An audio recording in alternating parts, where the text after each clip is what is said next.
Bonjour. Eh bien, nous sommes au rendez-vous aujourd'hui avec la troisième et la dernière section du chapitre Calcul économique du producteur. Je rappelle que nous avons structuré ce chapitre qui porte sur le comportement économique de l'entreprise en trois sections. La première section a porté sur l'étude de la fonction de production. Nous l'avons étudiée à la fois en courte période et en longue période. La deuxième section a été consacrée à l'étude de la fonction de coût de production.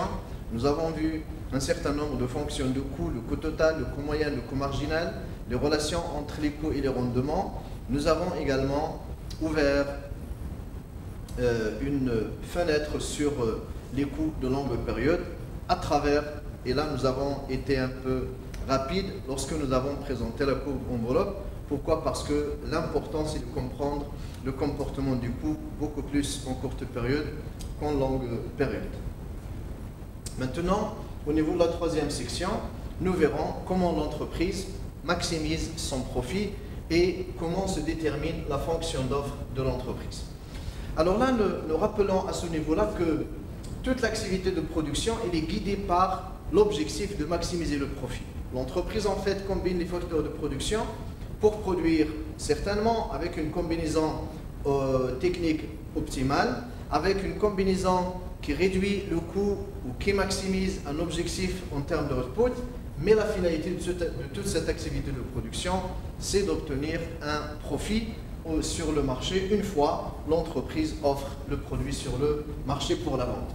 Et donc nous avons franchi les deux premières étapes de la gestion de l'entreprise, la gestion technique au niveau de la fonction de production, la gestion économique au niveau de la fonction de coût, et maintenant nous verrons la gestion commerciale, c'est-à-dire quelle est la quantité optimale que l'entreprise doit offrir sur le marché pour maximiser le profit. En fait, la production de l'entreprise, elle est guidée par cet objectif qui est la maximisation du profit, et donc il appartient à l'entreprise d'offrir non pas la plus grande quantité qu'elle peut offrir, non parce que cela peut être en contradiction avec son profit, mais d'offrir une quantité optimale, c'est-à-dire celle qui maximise le profit. Alors le profit ici c'est l'objectif et nous le définirons, je dirais, sous différentes formes, le profit total, le profit moyen, le profit marginal. Et donc l'activité de l'entreprise, elle est guidée par cet objectif, celui de la recherche du profit. Et donc, pour maximiser le profit, l'entreprise doit offrir une quantité optimale, c'est-à-dire une quantité qui, une fois elle sera vendue, il réalise un chiffre d'affaires qui couvre le coût total et qui dégage le plus possible de profit. Alors les conditions de maximisation du profit sont donc à rechercher au niveau de la fonction de profit elle-même. Le profit, tout comme le coût total ou la production, est défini en fonction de la quantité, et donc on aura une fonction de profit qui dépend de la quantité vendue, offerte et vendue, et donc il nous appartient de déterminer cette quantité optimale. En fait, cette quantité est optimale lorsque il vérifie les conditions de maximisation du profit. Alors là, nous rappelons que le cadre d'analyse ici pour l'entreprise, c'est le marché de concurrence pure et parfaite. Ce marché de concurrence pure et parfaite est caractérisé par le fait que l'entreprise est non pas un faiseur de prix, mais un preneur de prix. C'est-à-dire que, vu sa taille réduite, le marché il est partagé avec d'autres entreprises à des tailles très petites, et donc aucune n'a le pouvoir ni le contrôle de fixer le prix comme il le souhaite. Et donc les entreprises ici sont des preneurs de prix et le prix est fixé par la loi de l'offre et de la demande. Et donc nous considérons dans le cas de ce type de marché que l'entreprise n'a pas de contrôle sur le prix de vente de son output. Et donc dans la fonction de profit, le prix de vente sera considéré comme étant une constante. Le prix de vente sera considéré comme une constante et cette constance du prix nous aidera dans la détermination de la quantité optimale. Alors, fonction de profit, le profit total sera donc l'expression recette totale moins le coût total. Alors là, si on est dans la sphère de la comptabilité de l'entreprise, nous appellerons le profit, c'est le bénéfice, et nous appellerons la recette totale, c'est le chiffre d'affaires, et nous appellerons coût total, c'est le total des charges, tout simplement. Mais au niveau économique, les concepts donc prennent d'autres appellations, d'autres sens, Et donc on parle beaucoup plus de profit que du bénéfice, sinon c'est la même chose. La recette totale, c'est tout simplement du chiffre d'affaires et le coût total, c'est l'ensemble des charges supportées par l'entreprise au niveau de la production. Alors, qu'est-ce qui constitue la recette totale? Eh bien, c'est les éléments qui constituent le chiffre d'affaires. Le chiffre d'affaires, c'est le prix de vente unitaire fois la quantité ou les quantités vendues. Et donc, de cette façon, nous noterons profit total. Donc, pour ne pas confondre entre P et le profit, c'est-à-dire la production et le profit, nous avons l'habitude de noter comme sur le support qui vous est fourni sur la plateforme au niveau du chapitre 2, nous avons l'habitude de noter profit Pi. Donc Pi total, profit total, c'est une fonction de la quantité, et là c'est le prix de vente unitaire fois la quantité moins le coût total. Le profit ne dépend que de la quantité produite parce qu'il ne dépend pas du prix. Le prix est fixé sur le marché, et donc tout ce qui détermine le maximum du profit ou l'inverse, eh bien c'est la quantité offerte par l'entreprise et celle-ci doit déterminer le niveau de production qui maximise le profit. D'accord. Alors le profit total est maximum si deux conditions sont respectées. Là nous avons une fonction très simple, coût total est égal à recette totale moins coût total, une fonction de la quantité. Et donc le profit est maximum si deux conditions sont vérifiées. Ces deux conditions, vous le trouvez dans n'importe quelle fonction que vous cherchez à maximiser. La dérivée première doit être égale à 0 et la dérivée seconde doit être négative. Donc profit prime doit être égal à 0, c'est-à-dire que le profit cesse d'augmenter. L'accroissement, le profit prime, c'est le profit marginal, nous le verrons par la suite. Et donc le profit prime égal à 0, c'est-à-dire que le profit marginal est égal à 0, eh bien le profit cesse d'augmenter, c'est-à-dire qu'il a déjà atteint le maximum. Deuxième condition, pour vraiment savoir que l'optimum c'est un maximum, il faut que la dérivée seconde soit négative. Eh bien si on augmente la quantité offerte, si on augmente les ventes sur le marché, eh bien le profit doit baisser. Nous verrons quelle est l'interprétation que l'on peut donner à chacune des deux conditions. Condition de premier ordre, profit prime égale à 0. Alors nous avons le profit total, c'est la recette totale moins coût total. Recette totale, c'est le prix fois la quantité, et le coût total, c'est le coût à la fois du travail et du capital. Et tout cela, c'est une fonction de la quantité. Pourquoi? Parce que la recette totale, prix fois la quantité, le prix est une constante, donc la recette totale ne dépend que de la quantité, et le coût total également ne dépend que de la quantité produite, même si derrière le coût total, il y a des facteurs travail et capital, et même les quantités utilisées du travail et du capital dépendent de la quantité produite. C'est la raison pour laquelle nous avons donc exprimé le profit total comme étant une fonction de la quantité. Alors si on dérive le profit total, on aura f' par rapport à q, et donc on aura profit total, c'est recette totale moins coût total de t', de tout dérivé. La dérivée d'une somme et la soustraction ici, c'est une sommation. La recette totale moins le coût total prime est égal à recette totale prime moins coût total prime. Recette totale prime, c'est la recette marginale. Et coût total prime, c'est le coût marginal. Et donc finalement, profit prime égale à 0 signifie que recette marginale moins coût marginal égale à 0. C'est-à-dire que la recette marginale est égale au coût marginal. C'est quoi la recette marginale ici?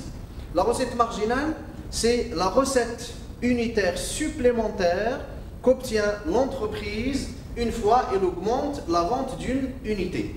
Et puisque la vente d'une unité ne rapporte à l'entreprise que le prix, et dans la mesure où nous avons considéré que le prix est constant sur le marché, et donc la recette marginale, elle est également constante, elle est égale au prix, et le coût marginal ici, c'est le coût additionnel, c'est-à-dire le coût que supportera l'entreprise lorsqu'elle augmente la production d'une unité. Donc finalement, qu'est-ce qu'on comprend de recette marginale égale au coût marginal? C'est-à-dire que chaque unité produite de plus rapporterait à l'entreprise ce qu'il aurait coûté en termes de coût de production. Et dans ce cas, le profit cesse d'augmenter. Inversement, si la recette marginale est supérieure au coût marginal, est-ce que le profit est maximum? Il ne l'est pas. Pourquoi? Parce que si la recette marginale est supérieure au coût marginal, l'entreprise produit, supporte un coût additionnel de 10 dirhams par exemple, et elle vend cette unité à 12. Lorsqu'on retranche 10 de 12, eh bien l'entreprise gagne 2 dirhams comme profit. Est-ce qu'elle a intérêt à arrêter la production? Non, elle a intérêt à produire de plus et à offrir davantage parce que cela lui, augmente le profit total. Inversement, si la recette marginale est inférieure au coût marginal, eh bien, on produit une unité de plus, ça nous coûte 10 dirhams, et en la vend à 8 dirhams, nous avons réalisé une perte additionnelle de 2. Cette perte, donc, fait baisser le profit. L'entreprise n'a pas intérêt, dans ce cas, à produire. Et donc, finalement, ni le premier cas, c'est-à-dire recette marginale supérieure au coût marginal, ni le deuxième cas, recette marginale inférieure au coût marginal, ne maximise pas le profit. La condition, la seule situation qui maximise le profit de l'entreprise, c'est lorsque justement chaque unité produite de plus coûte à l'entreprise ce qui le rapporte en termes de recettes. Et donc, en concurrence pure et parfaite, le prix de vente de l'output est constant et chaque unité additionnelle du produit est vendue au même prix, c'est-à-dire la recette marginale. Dans ce cas, l'entreprise maximise son profit. Par conséquent, selon la première condition ici de maximisation du profit, le profit est maximum si le prix de vente est égal au coût marginal.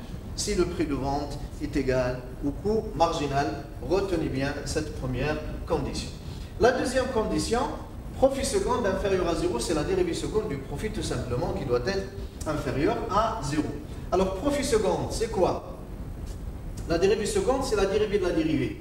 Alors, profit prime, nous l'avons établi tout à l'heure, c'est recette marginale moins coût marginal. Dérivé une deuxième fois, eh bien, c'est dérivé recette marginale moins coût marginal. Et ça nous donne recette marginale prime moins coût marginal prime. Ceci doit être inférieur à 0. La recette marginale, c'est le prix, c'est une constante. Et donc, sa dérivée, mathématiquement, elle doit être égale à 0. Et donc, nous aurons finalement profit seconde inférieur à 0 implique moins coût marginal prime inférieur à 0. Parce que recette marginale prime, c'est 0, puisque le prix est une constante. Et donc, à partir de là, on aura profit seconde inférieur à 0 implique donc moins coût marginal prime inférieur à 0, ou bien tout simplement coût marginal prime supérieur à 0, c'est-à-dire la dérivée du coût marginal est positive. Cela signifie que le coût marginal est croissant, et donc la courbe du coût marginal doit être croissante.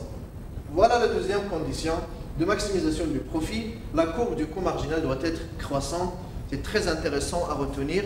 La première condition, le profit est maximum si le prix est égal au coût marginal. La deuxième condition, le profit est maximum si le coût marginal est croissant, ou bien la courbe du coût marginal doit être croissante.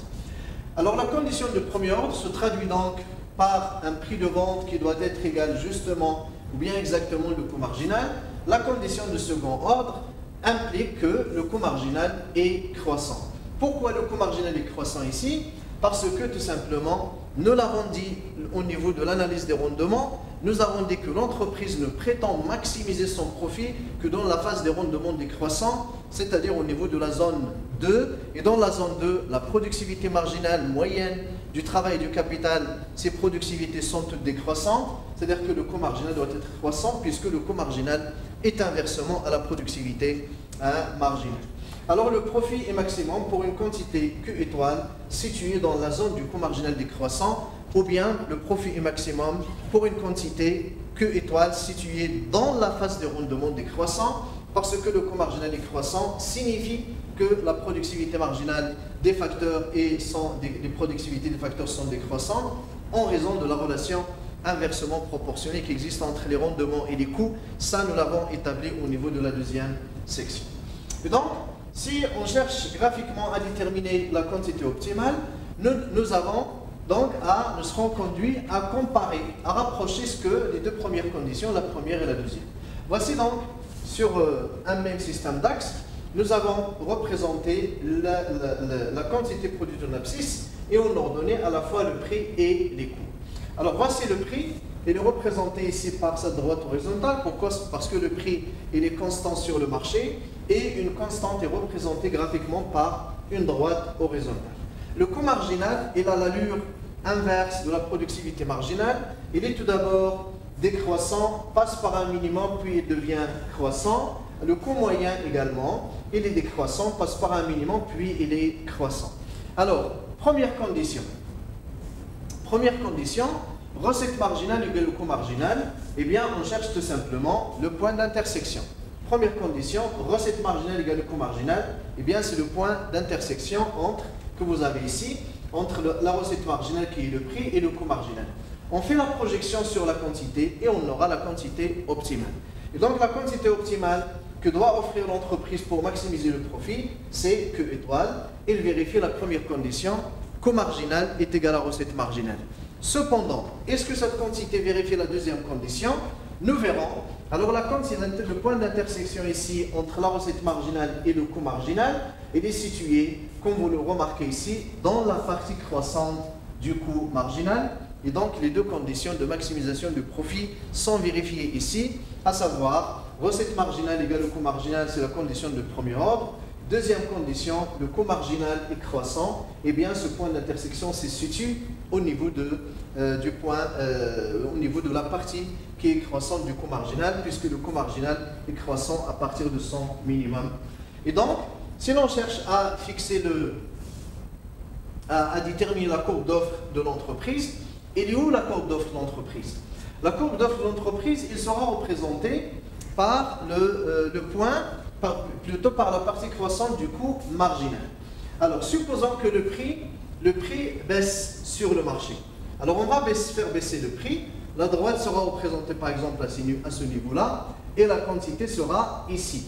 La quantité sera ici au point d'intersection. Si l'on projette, on aura une quantité inférieure à la première. Et donc, la quantité baisse lorsque le prix baisse et la quantité augmente lorsque le prix augmente.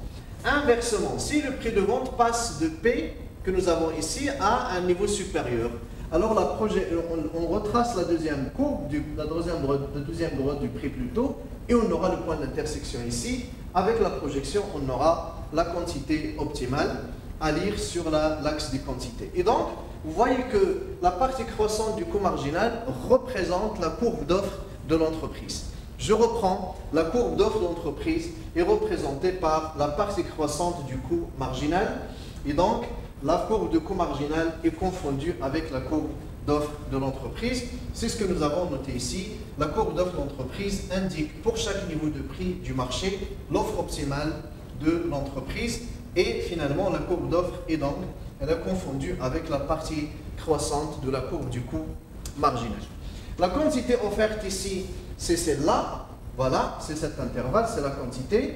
Et le profit moyen, comment on le calcule? C'est le prix moins le coût moyen. C'est le prix moins le coût moyen. Alors, une petite illustration ici pour vous montrer comment on calcule le profit moyen. Alors, nous avons le profit total, nous l'avons noté, pi t. C'est la recette totale moins le coût total. C'est la recette totale moins le coût total. Le profit moyen, comment il est calculé? Eh bien, c'est le profit total divisé par la quantité vendue. C'est le profit total divisé par la quantité vendue. C'est quoi le profit total? C'est la recette totale moins le coût total, le tout sur la quantité. Le tout sur la quantité est égal. Recette totale, c'est la recette moyenne multipliée par la quantité, moins le coût total, c'est le coût moyen fois la quantité, le tout sur la quantité. Si je simplifie par la quantité, j'aurai quoi alors? J'aurai finalement le profit moyen est égal à la recette moyenne moins le coût moyen. Et puisque le prix est fixe sur le marché, et donc la recette moyenne est elle-même la recette marginale, elle-même le coût, elle-même le prix, et donc on aura finalement le profit moyen est égal au prix de vente moins le coût moyen. Voici le prix, voici plutôt le profit moyen. Alors pour passer du profit moyen au profit total, il suffit de multiplier par la quantité. Il suffit de multiplier par la quantité. Eh bien, ces différentes formules nous aideront à calculer le profit sur le graphique. Alors, la quantité optimale à offrir, c'est Q étoile, c'est cette distance. Et le profit moyen, c'est le prix de vente moins le coût moyen. Pourquoi le coût moyen est fixé à ce niveau-là? Alors là, lorsque on fait la projection de la quantité sur l'axe des quantités pour chercher la quantité optimale, alors cette projection passe par le coût moyen ici, et donc la lecture du coût moyen se fait sur l'axe des ordonnées, et donc le coût moyen de la quantité produite Q étoile, c'est celui-là, coût moyen. Alors le prix moins le coût moyen, ça nous donne le profit moyen. Le profit moyen fois la quantité optimale nous donne la surface de ce rectangle, parce que ce rectangle a la surface largeur fois la longueur. Largeur fois la longueur. La longueur, c'est la quantité. La largeur, c'est le profit moyen. Et donc, on aura cette partie en vert, constitue le profit total de l'entreprise. Voilà donc comment se fixe la quantité optimale sur le marché. Je rappelle, c'est à partir des deux conditions de maximisation du profit. Le profit est maximum lorsque la recette marginale égale au coût marginal et le profit est maximum lorsque la recette marginale égale au coût marginal au niveau de la partie croissante du coût marginal. Ces deux conditions sont vérifiées ici. Alors, comment alors se détermine la fonction d'offre de l'entreprise concurrentielle? Alors, théoriquement, comme nous venons de l'établir tout à l'heure, la courbe d'offre est confondue avec la partie croissante du coût marginal. Ça, c'est en principe. Mais, à partir de quel point? Est-ce à partir du minimum du coût variable moyen ou à partir du minimum du coût moyen? Parce que nous avons la courbe du coût marginal, au moins, lorsqu'elle est croissante, elle passe par deux minimums. Le minimum du coût variable moyen et le minimum du coût moyen. Voici les deux points qui doivent attirer notre attention. Alors, théoriquement, la courbe d'offre de l'entreprise est confondue avec la partie croissante du coût marginal. Mais, est-ce à partir du seuil de fermeture que nous allons définir tout de suite, c'est-à-dire le minimum du coût variable moyen, ou à partir du minimum du coût moyen? Sachant que si le prix est inférieur au coût moyen, l'entreprise ne supporte pas de bénéfice, mais supporte une perte. Nous reviendrons sur ces deux points, ces deux seuils, mais revenons tout d'abord pour dire pourquoi l'entreprise doit-elle faire attention au minimum du coût variable moyen et au minimum du coût moyen. Alors théoriquement, comme nous l'avons dit, la courbe d'offre est confondue avec la partie croissante de la courbe du coût marginal. Mais en réalité maintenant, l'entreprise doit comparer le prix du marché au coût variable moyen, c'est-à-dire le coût variable que lui supporte chaque unité produite. Et également au coût moyen, c'est-à-dire le coût moyen composé du coût variable moyen et du coût fixe moyen que supporte l'entreprise pour la production d'une unité. Donc en courte période, l'entreprise doit comparer le prix de vente fixé sur le marché au coût variable moyen et en longue période, il doit le comparer au coût moyen. C'est-à-dire, en courte période, l'entreprise peut supporter une perte, peut offrir avec une perte, en espérant que la conjoncture s'améliore dans le futur proche pour que l'entreprise regagne le profit qu'elle doit réaliser. Mais en longue période, l'entreprise ne peut pas supporter sur plusieurs années une perte. C'est la raison pour laquelle nous allons définir à la fois le seuil de rentabilité et le seuil de fermeture. Bien, alors, voyons ici quelle est la situation du profit dans chacun des deux cas. Alors, si le prix est inférieur au minimum du coût variable moyen, le minimum du coût variable moyen, elle est là. La courbe du coût variable moyen, elle est décroissante, passe par un minimum, puis elle est croissante. Pourquoi? Parce qu'elle évolue de manière inverse par rapport au rendement, c'est-à-dire à la productivité moyenne du travail. Et donc, si le prix est inférieur au minimum du coût variable moyen, qu'est-ce qui se passe dans ce cas? Alors, l'entreprise ne couvre ni les coûts variables, ni les coûts fixes. Il ne couvre ni les coûts variables, ni les coûts fixes. Où sont les coûts fixes? Eh bien, c'est la différence entre le coût moyen et le coût variable moyen. Une petite démonstration.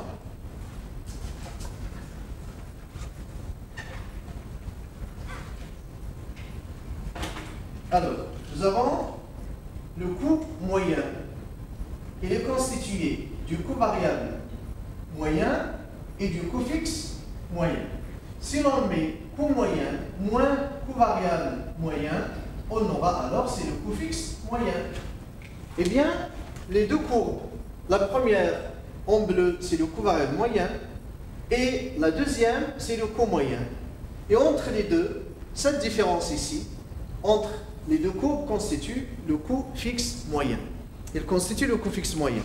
Puisque le prix est inférieur au minimum du coût variable moyen, et donc l'entreprise ne couvre, c'est-à-dire le chiffre d'affaires de l'entreprise ne couvre ni les coûts variables, ni les coûts fixes. Est-ce qu'il a intérêt à produire? Non, il n'a pas intérêt à produire. Il a intérêt à quoi? À fermer ses portes. Il a intérêt à fermer ses portes.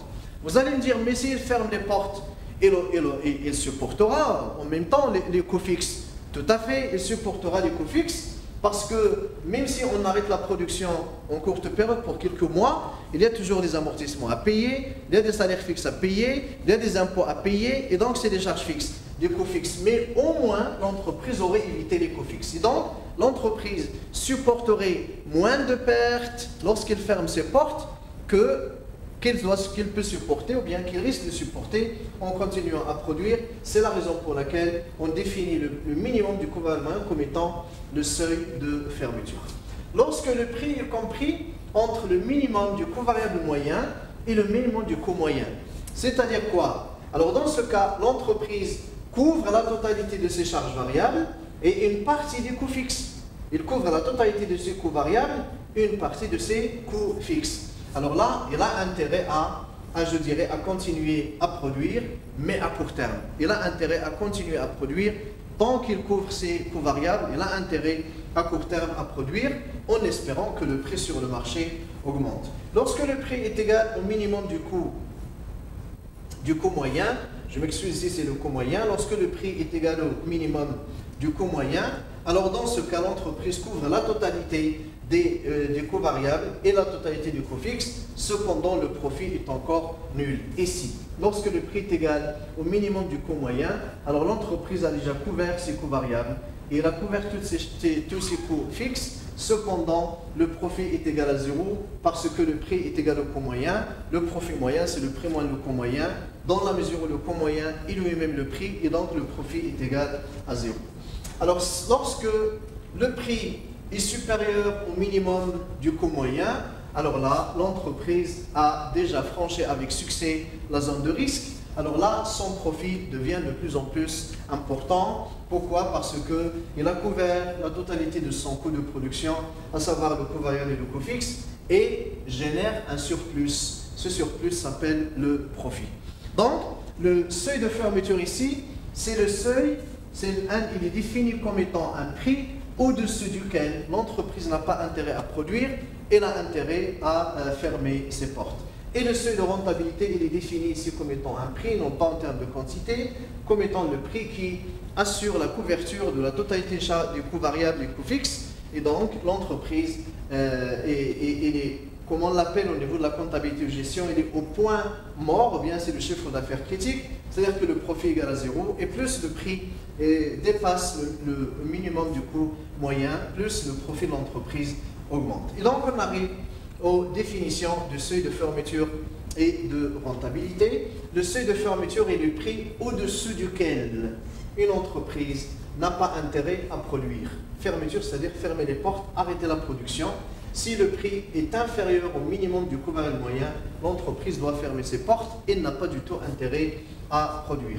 Le seuil de rentabilité, c'est le prix. Et vous remarquez ici que le seuil de fermeture et le seuil de rentabilité sont définis en termes de prix et non pas de quantité. Ce sont des prix seuils et non pas des quantités. Même si à chaque prix, on peut faire correspondre une quantité, mais les seuils ici sont définis en termes de prix. Le seuil de rentabilité, c'est le prix au-dessus duquel une entreprise commence à faire du profit. Le seuil de rentabilité, il est donc égal au prix, égal au minimum du coût moyen. Voilà donc les deux seuils qui doivent être bien saisis, bien compris. Pourquoi? Parce que ces deux éléments, ces deux études d'analyse seront repris au niveau de S2, Inch'Allah, dans le cadre de la microéconomie 2. Alors, en résumé, la courbe d'offre d'entreprise concurrentielle est confondue avec la partie croissante de la courbe du coût marginal. En courte période, l'entreprise commence à offrir à partir du seuil de fermeture, c'est-à-dire le prix égal minimum du coût variable moyen, mais en longue période, l'entreprise commence à offrir à partir du seuil de rentabilité. C'est-à-dire que la courbe d'offre d'entreprise est définie en fonction du prix. Elle correspond à la partie croissante du coût marginal à partir du seuil de fermeture en courte période et à partir du seuil de rentabilité en longue période. Une application rapidement pour ne pas laisser, je dirais, les concepts assez vagues. Voici la quantité produite. Il varie de 0 jusqu'à 8. Nous avons supposé que le prix est fixé par le marché et il est égal à 60. Alors le coût total, nous l'avons donc défini en fonction de la quantité. 500 pour 0, 600 pour 1, 800 pour une quantité égale à 2, 4100 pour une quantité égale à 8.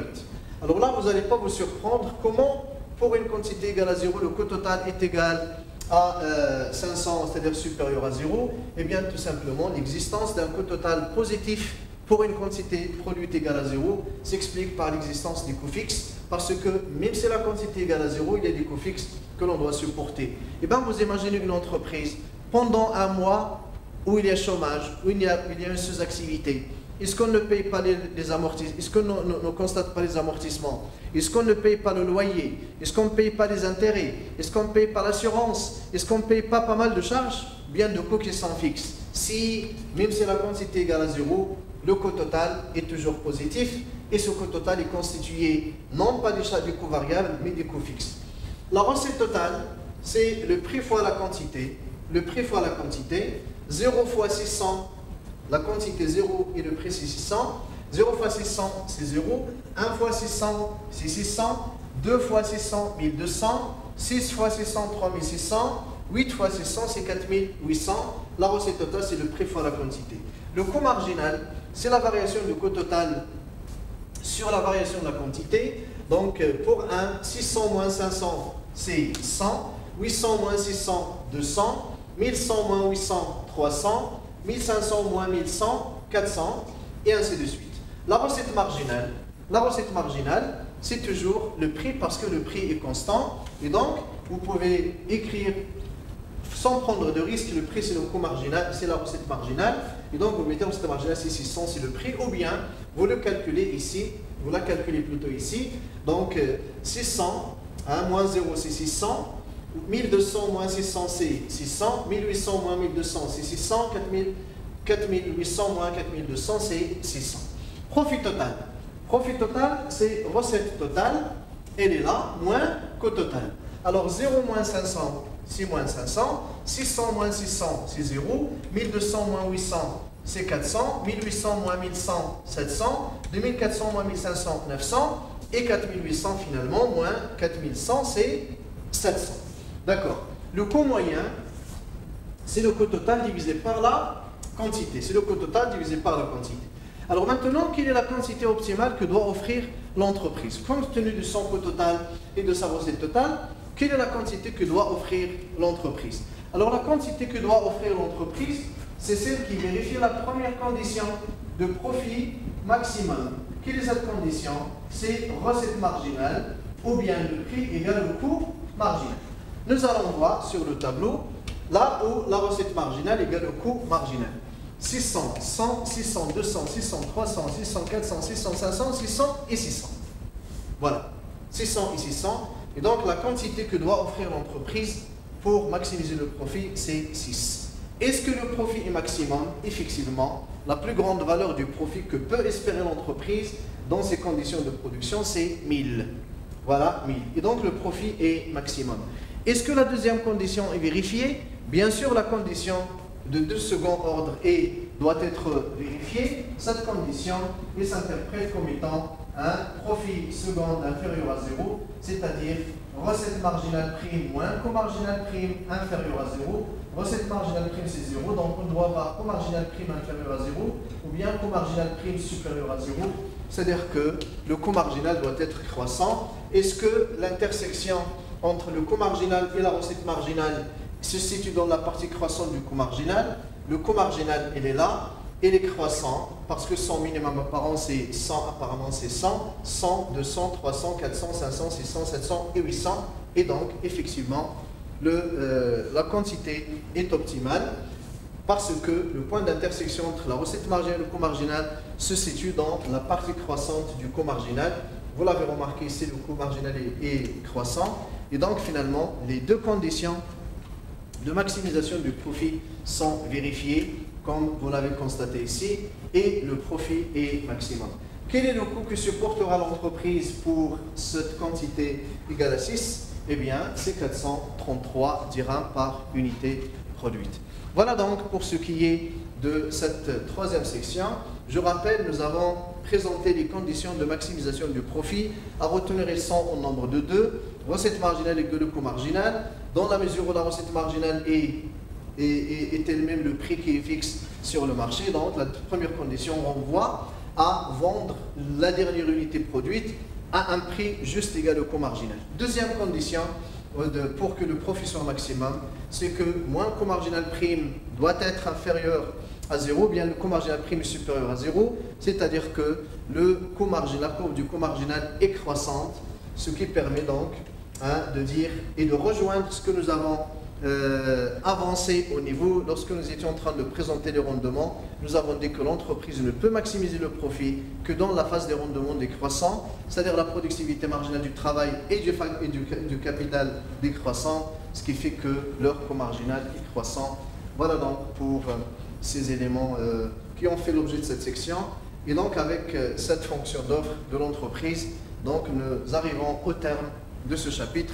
J'espère donc que vous avez bien suivi et suivi également avec beaucoup d'attention. J'attire votre attention à l'occasion que la fonction de production, la fonction, je dirais, de coût, ce sont les bases de la comptabilité analytique que vous découvrirez, Inch'Allah, au niveau de S3 ou bien au niveau de calcul analyse des coûts dans les programmes qui relèvent ou bien qui s'inscriront dans le cadre du contrôle de gestion. Je vous souhaite une bonne continuation et sur cela, donc, je vous souhaite une bonne journée. Merci.